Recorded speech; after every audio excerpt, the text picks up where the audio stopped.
Hello বন্ধুরা, সবাইকে অনেক অনেক স্বাগত জানিয়ে আমি অপর্ণা আজকের ভিডিওটি শুরু করছি। আজকে আমাদের বাগানে সুন্দর সুন্দর যে পুনে ভ্যারাইটির জবা কিংবা হাইব্রিড জবা এগুলো দিয়ে কীভাবে আমরা চারা তৈরি করব সেটাই আপনাদের দেখাবো। আজকে আপনাদের দেখাবো একটি পুনে ভ্যারাইটির জবার ডাল থেকে কিভাবে চারা সহজেই চারা তৈরি করবেন। কিছু কিছু নিয়ম আছে যেগুলো কিন্তু ফলো করলে আপনি সহজেই আপনার বাড়িতে 1 টাকাও খরচ না করে একটি পুনে ভ্যারাইটির জবার চারা তৈরি করে নিতে পারেন। আর সেই টিপসগুলো সম্পূর্ণ ফলো করলেই কিন্তু আপনারও একটি সুন্দর চারা তৈরি হবে। সেগুলোই আজকে আপনাদের সঙ্গে শেয়ার করব। এরকম একটি পুনে ভ্যারাইটির ডাল, যেটা যখন আপনি একটি ডাল কাটিং করবেন তখন সেটাকে আপনার কি কি দেখে সিলেক্ট করবেন যে এটাকে আপনি চারা তৈরি করবেন। যে ডালটা একদম ডগার থেকে নেবেন, ডগার থেকে নিলে কি হয় সেটায় তাড়াতাড়ি ফুল আসে। ডগার থেকে নেবেন, কিন্তু যদি সবুজ কালারের থাকে ডগাটা তাহলে কিন্তু সেটা থেকে চারা হবে না। একটু ব্রাউন কালার হয়ে যায় যে ডগাগুলোর দিকটা, সেটার থেকে নেবেন, মানে একটু ম্যাচিউর ডাল ডগার দিকে সেটা নেবেন। নিয়ে আপনি রুটিন হরমোন আপনি চাইলে ব্যবহার করতে পারেন। আমি কিন্তু এভাবে অ্যালোভেরার জেল লাগিয়েই চারা তৈরি করি। অ্যালোভেরার পাতা থেকে কিন্তু যে জেলটা আছে সেটা লাগিয়ে নিচের দিকে একটু মাটি দিয়ে নিলাম আগে। আর যেটাই আপনি চারা বসাবেন সেটার নিচে সম্পূর্ণ অনেকগুলো ফুটো করে নেবেন, তাহলে কিন্তু জলটা একটু আটকে থাকবে না। আর জল আটকে থাকলে কিন্তু আপনার যে কাটিংটি বসাবেন সেটি মরে যাওয়ার সম্ভাবনা বেশি থাকবে, পচে যাবে শিকড়টি, মানে ডালটি। নিচের দিকে একটুখানি মাটি আমি কেন দিলাম, কারণ যখন শিকড়টা বেরোবে তখন নিচে একটু মাটি পেলে ডালটি কিন্তু ভালোভাবে একটি চারা তৈরি হয়।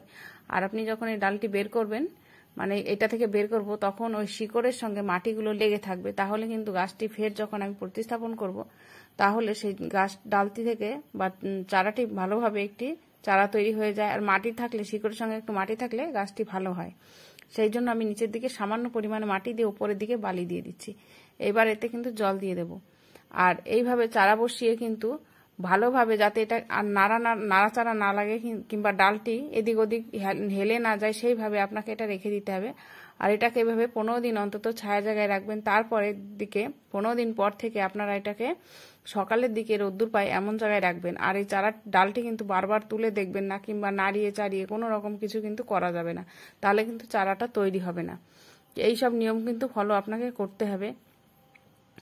আর এইভাবেই কিন্তু দেখুন, এটা হচ্ছে 2 মাস পরের রেজাল্ট। আমি কিন্তু বলবো না আপনাদের যে 15 দিন পরে আপনি চারাটি তৈরি করে ফেলবেন। 15 দিনের মধ্যে হয়তো বা হালকা শিকড় বেরোতেও পারে। ডালটি যখন আপনি দেখতে বুঝতে পারবেন যে গ্রোথ যখন নেওয়া শুরু করবে, ডালটি কিন্তু গ্রোথ নিলেই যে আপনার নিচে শিকড় বেরোবে তার কিন্তু মানে নেই, কারণ নিচের দিকে তখনও শিকড় ঠিক মতো বেরোয় না। আর যখন দেখবেন পুরোপুরি গ্রোথ হয়ে গেছে, দেখুন আমার এটাই কিন্তু একটা কুড়িও চলে এসছে। আর দেখুন নিচের দিকে কিন্তু শিকড় চলে এসছে। এটা কিন্তু 2 মাস পরের রেজাল্ট, এটা কিন্তু 15 দিনের পরের রেজাল্ট না। সেটা আপনাদের কিন্তু আমি বারবার বলছি। আর ঘন ঘন ডালটিকে তুলে কিংবা বারবার দেখলে কিন্তু সেই চারাটি আপনি সফলভাবে তৈরি করতে পারবেন না। আর নাড়াচাড়া লাগলে, ডালটি যদি আপনার নাড়াচাড়া, যখন আপনি ডালটি বসাবেন একদম শক্তভাবে বসাবেন যাতে নাড়াচাড়া না হয়, তাহলেই কিন্তু আপনার চারাটি সফলভাবে তৈরি হবে। এই শর্তগুলো কিন্তু আপনাকে মানতে হবে। এইবার আমি এই ডালটি যখন একটি চারা তৈরি হয়ে গেছে, আমি বুঝতে পারছি নিচ থেকে শিকড় দেখা যাচ্ছে, তখনই এটাকে আমি বের করব। আর বের করে কিন্তু আমি বড় টবে বসাবো না। যদি আপনার কাছে গ্রো ব্যাগ থাকে তাহলে গ্রো ব্যাগে বসাবেন, না হলে এরকম ছোট কিছুতে বসাবেন, কারণ এটি একটি ছোট চারা।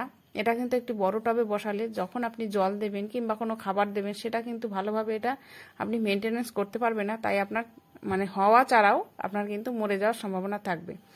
তাই এই শর্তটি কিন্তু আপনাকে পালন করতে হবে। এবার আমি কিভাবে মাটিটা তৈরি করলাম, প্রথম মাটিতে এমন কিছু কিন্তু খাবার দিতে হবে না, শুধুমাত্র ওয়েলডেন মাটি তৈরি করবেন, মাটি আর বালি দিয়ে। আর এটা আমি নিলাম লিপ কম্পোস্ট, এর বদলে আপনারা ভার্মি কম্পোস্ট কিংবা গোবর সার অল্প একটু, বেশি নয় কিন্তু সামান্য পরিমাণে 1 মুঠো পরিমাণে নিয়ে নেবেন। নিয়ে আপনি এটাকে মাটিটা তৈরি করে এই ডালটি বের করে প্রতিস্থাপন করে ফেলবেন।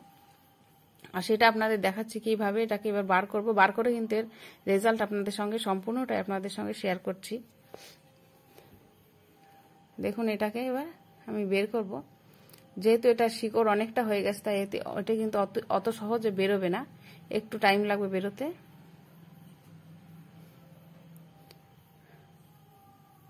আর এইভাবে কিন্তু অতি সহজে আপনি একটি পুনে ভ্যারাইটির ডাল থেকে চারা তৈরি করে নিতে পারেন। এটা কিন্তু একটি পুনে ভ্যারাইটির ডাল, সেটা থেকে কিন্তু দেখুন নিচে আমি যে মাটিটা দিয়েছিলাম, যে কারণে মাটির দেখুন একটা রুট বল টাইপের তৈরি হয়ে গেছে।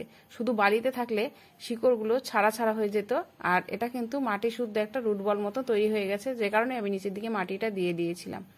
এইবার এইভাবে এটাকে এখানে প্রতিস্থাপন করব। প্রতিস্থাপন করে এটাকেও সরাসরি রোদ্দুরে দেওয়া যাবে না, 4-5 দিন অন্তত ছায়াতে রেখে তারপরে আস্তে আস্তে সকালের দিকে রোদ্দুরে দিতে হবে। তাহলেই কিন্তু আপনার একটি সফলভাবে পুনে ভ্যারাইটির একটি চারা তৈরি হয়ে গেল, আর একটি টাকাও কিন্তু আপনার খরচ হলো না। তাহলে এই ভিডিওতে কিন্তু আমি সম্পূর্ণটাই বলে দিলাম কি কি শর্ত আপনি ফলো করলে আপনি একটি চারা তৈরি করতে পারেন। আর যখন একটি কাটিং আপনি মানে ডাল নেবেন, তখন সেটাকে ভালো করে দেখবেন যে একটি সুস্থ ডাল নিতে হবে, মানে যাতে কোনো মিলিবাগ লেগে না থাকে। অসুস্থ একটি ডাল নিয়ে কিন্তু আপনি চারা তৈরি করতে পারবেন না। তাই চারাটি মানে ডালটি আপনার সিলেক্ট করা ঠিকঠাক করলে আপনি চারাটি ঠিকঠাক তৈরি করতে পারবেন। আজকের মতন এই পর্যন্ত।